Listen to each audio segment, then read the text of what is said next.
زەریایە لە گڕ لە بینماندا بێ، هەر بۆ بینینی بەڕێ دەکەوم. دۆزەخە بێ ئەو بەهەشتی بەرین، وەک مەحاڵ وایە بێوی بسرەوم.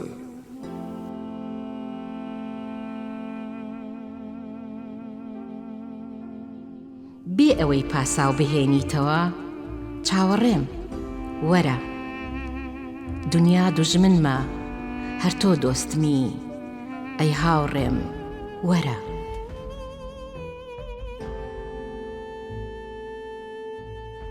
هەرچەندە زوو دڵم دەشکێنی، بەڵام بەبێ تۆ ڕۆژێ هەڵناکەم. بڕوام پێ مەکە، هەندێ جار دەڵێم لەمە و دوا هەرگیز قسەت لێل ناکەم.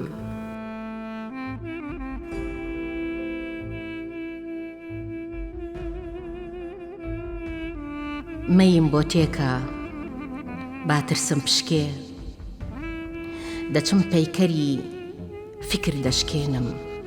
دەچم درەختی زڕی هۆشیاری، وەکو دانێکی ڕزی و دەردێنم.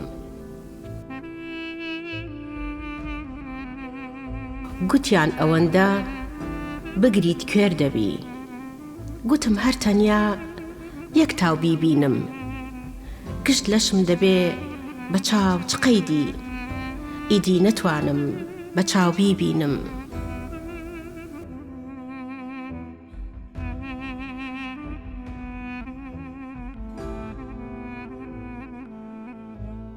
کۆتایی تەمەن ئەو وەختە نییە، دڵت لە جوڵە و لێدان دەکەوێ.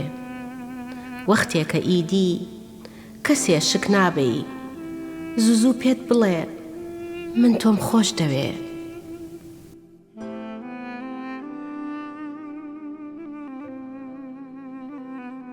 لە ڕێی شارەوە نەنمایشی زانین دەکەم من، نەبژێویشم دابین دەکەم من.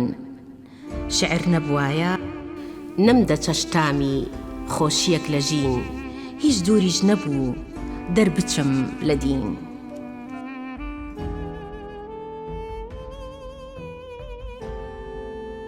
جاران موفتی بووم، ئێستا هەستیارم.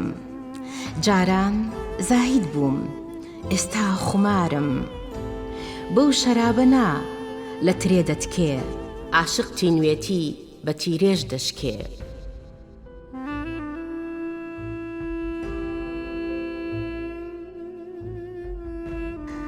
تۆ بووی سەر لە نوێ ڕۆحت پێبەخشیم، تا تۆم نەناسی هیچ نەبوو عمرم.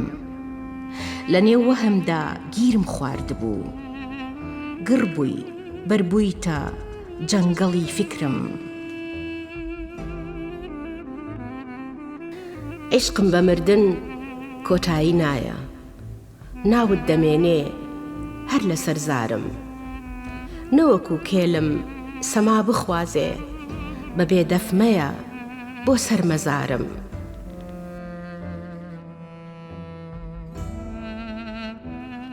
هەرچەندە لێوی وشک و برنگە، ئاوی ژیانی لێ دەتکێ وشەی. قسە چەند جوانە لەسەر زاری ئەو، دنیا دەهێنێ یەک زەردەخەنەی.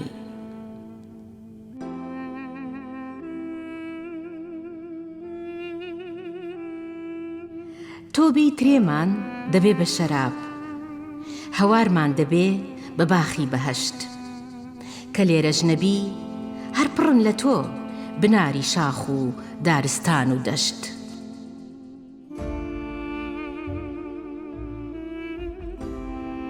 ئەستێرەی کشاو بکەی بە شمشێر، دەبێ قەلغانت مانگی چواردە بێ.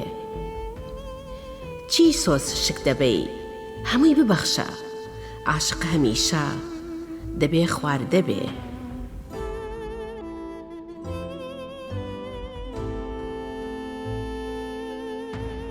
بە حرفێ باسی خێر و شەڕ مەکە، باسی ڕووناکی و شەوە زەنگ مەکە. هەمیشە با یەک لەسەر زارت بێ، سەبارەت بە دوان هەرگیز دەنگ مەکە.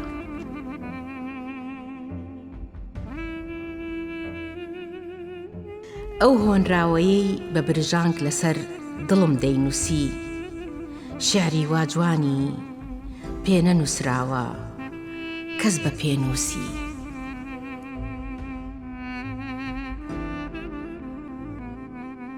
ئێستاش نازانم چیرۆکی عشقی نێوان من و تۆ چۆن سەری هەڵدا، بەڵام دەزانم چرکەیە دووریت درێژترێکە لە شەوی یەڵدا. نە لە زێدی خۆم نە لە غەریبی یەک هاوسێم نییە، تەنیا ئەو جێیەی ئەوی لێدەژی ئاوەدانیە.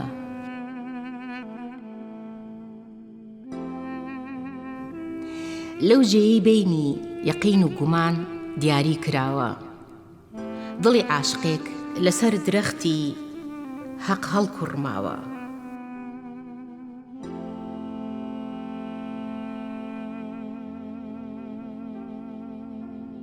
گەر شەیدای شکۆی سەر بۆ ستەمکار دامەنەوێنە، لە ناخی خۆتە پەیکەری هەموو خواکان پشکێنە.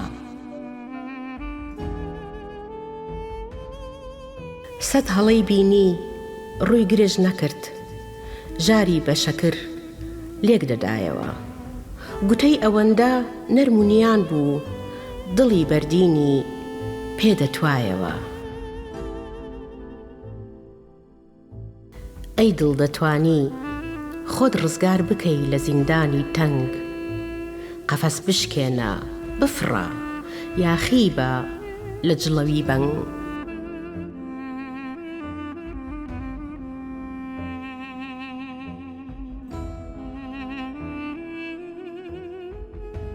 بێخەت و خاڵی ئەو ڕووەگەشەت نەخوێنەوارم، ڕوخسارت جوانی خوام پیشان دەدا ئەی تاقە یارم.